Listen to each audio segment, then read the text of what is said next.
Président, chers collègues. Je suis quand même un petit peu déçue de la réponse assez désobligeante pour les femmes de M. Géant, le rapport avec la choucroute. Je trouve ça assez insultant. Mais bon, c'est dommage. C'est dommage parce que, évidemment, je vais voter et nous allons voter pour ce rapport, bien évidemment. Et avant toute chose, permettez-moi d'avoir une pensée pour toutes les femmes victimes de violences en France et à travers le monde. Je suis moi-même une femme et donc, évidemment, je suis partie prenante pour toutes celles qui vivent ces horreurs. Derrière les statistiques effrayantes, il y a des noms, des histoires, des vies brisées. Et je pense évidemment en particulier dans notre région, alors que le procès des viols de Mazan se termine, à Gisèle Pelicot, qui aura su rester digne face à l'atrocité qu'elle a subie durant toutes ces années et qui aura permis de faire évoluer les mentalités quant à la soumission chimique. Si ce plan de lutte contre les violences faites aux femmes est parfaitement louable, et donc encore une fois je voterai pour, il est cependant dommage, et je répète, qu'il ne prenne pas en compte un facteur majeur aggravant de ce fléau de notre société, l'immigration incontrôlée, notamment depuis 2017, depuis Emmanuel Macron que vous soutenez.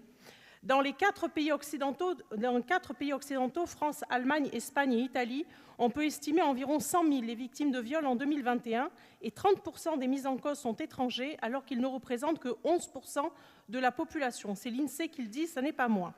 En France, les étrangers représentent seulement 7% de la population, mais sont impliqués dans 63% des agressions sexuelles dans les transports en commun franciliens et 16% des infractions à caractère sexuel, ce qui a même conduit M. Darmanin à nous expliquer qu'ils étaient malheureusement là aussi surreprésentés. Concernant les pratiques dites traditionnelles et patriarcales, là aussi les chiffres sont tout aussi éloquents. Dans la loi contre le séparatisme de 2021, Marlène Schiappa, alors ministre, évoquait le nombre de 200 000 femmes concernées par les mariages forcés, une pratique terrifiante importée sur notre sol par une immigration extra-européenne. Autre pratique barbare importée par l'immigration, l'excision. La Provence révélait dans un article du 17 février 2022, c'est pas très vieux, qu'à Marseille, chez nous, jusqu'à 10 victimes d'excision par semaine sont prises en charge à l'hôpital de la Conception. Près de 125 000 femmes mutilées vivent en France dans une souffrance inouïe. Et il faut aussi penser à elles.